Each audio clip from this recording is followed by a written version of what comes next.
कुछ रिश्ते बहुत मीठे होते हैं, बस बातें कड़वी होती है।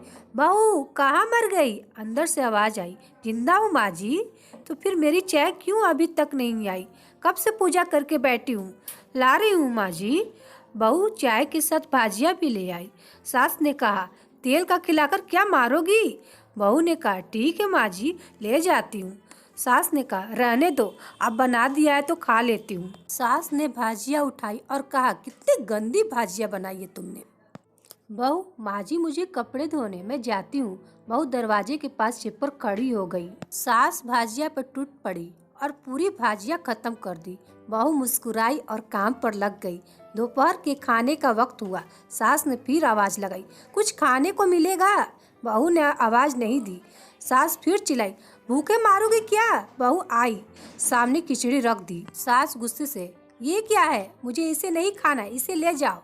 बहू ने कहा, आपको डॉक्टर ने दिन में खिचड़ी खाने को कहा है, खाना तो पड़ेगा ही।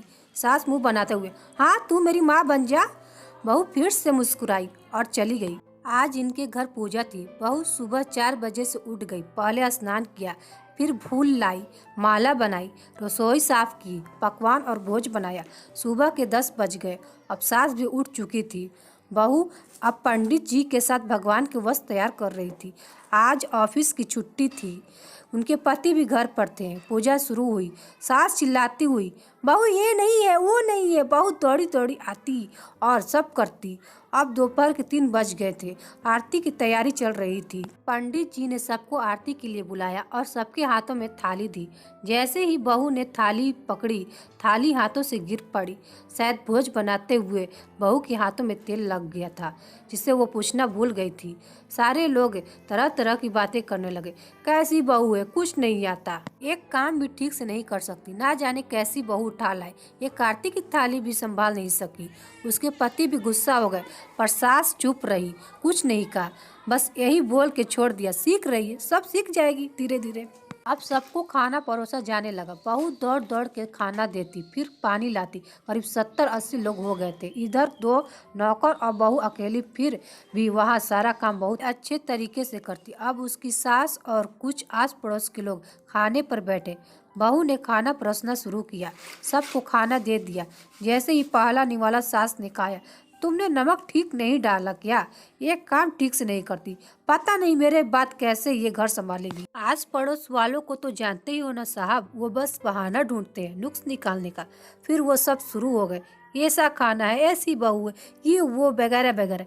इनका खाना हो चुका था। अब बहू बर्तन साफ करने नौकरों के साथ लग गई।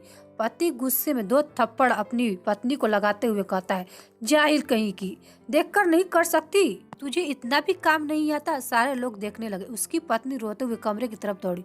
फिर उसके दोस्तों ने कहा, क्या यार, पूरा मूड खराब कर दिया, यहाँ नहीं बुलाया होता तो हम कहीं और पार्टी कर लेते। कैसी अनपढ़ गवार बीबी ला रखी है तूने, उसे तो मेहमानों की इज्जत और काम करना तक नहीं आता, तुमने तो हमारी बेइज्जती करा दी। अब आस पड़ोस की औरतों को और बहाना मिल गया था। वो कहने लगी, देखो क्या कर दिया तुम्हारी बहू ने, कोई काम की नहीं है। मैं तो कहती हूँ अपने बेटे की दूसरी शादी करा दो, छुटकारा पाओ इस गवार से। सास उठी और अपने बेटे के पास जाकर उसे थप्पड़ मारा और कहा, अरे नालायक, तुमने मेरी बहू को मारा, तेरी हिम्मत कैसे हुई, मेरी टांगे तोड़ दूंगी। उसके बेटे के दोस्त कुछ कहने ही वाले थे कि उसकी माँ ने घुरते हुए कहा, चुप, बिल्कुल चुप, यहाँ दारू पीने आए हो, जबकि पता है आज पूजा है और तुम्हें पार्टी करनी है। कैसे संस्कार दिए तुम्हारे माता पिता ने? और किसने मेरी बहू को जाहिल बोला? जरा इधर आओ, चप्पल से मारूंगी अगर मेरी बहू को किसी ने शब्द भी कहा तो। अरे पापी, तूने उस लड़की को बस इसलिए मारा कि तेरी शराब टूट। पापी, वो बच्ची सुबह 4 बजे से उठी है, घर का सारा काम कर रही है, ना सुबह से नाश्ता किया, ना दिन का खाना खाया, फिर भी हंसते हुए सबकी बातें सुनते हुए, ताने सुनते हुए घर के काम में लगी है। तेरे यार दोस्तों को वो अच्छी नहीं लगी, जूते से मारूंगी तेरे दोस्तों को जो कभी उन्होंने ऐसा कहा। उसके यार दोस्त चुपके से खिसक लिए। अब सास बहू के कमरे में गई और बहू का हाथ पकड़कर बाहर लाई। सबके सामने कहने लगी, किसने कहा था अपनी बहू को घर से निकाल के दूसरी बहू ले आना? जरा सामने आओ। कोई सामने नहीं आया। फिर सास ने कहा, तुम जानते भी क्या हो इस लड़की के बारे में? ये मेरी माँ भी है, बेटी भी।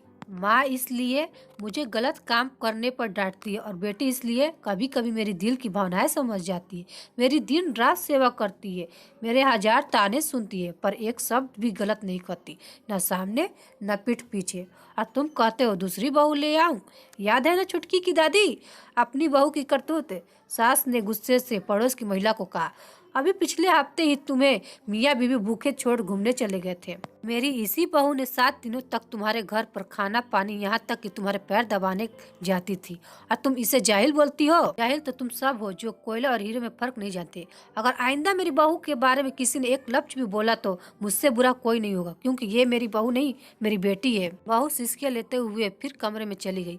सास ने एक प्लेट उठाई और भोजन परोसा, बहू के कमरे में खुद ले गई। सास को भोजन लाते देखा तो बहू ने कहा, अरे माँ जी, आप क्या कर रही हो, मैं खुद ले लेती। सास ने प्यार से ताना मारते हुए कहा, अरे डर मत, इसमें जहर नहीं है, तुझे मार नहीं डालूंगी। तुझे नई सास चाहिए होगी, पर मुझे तू ही मेरे घर की बहू चाहिए।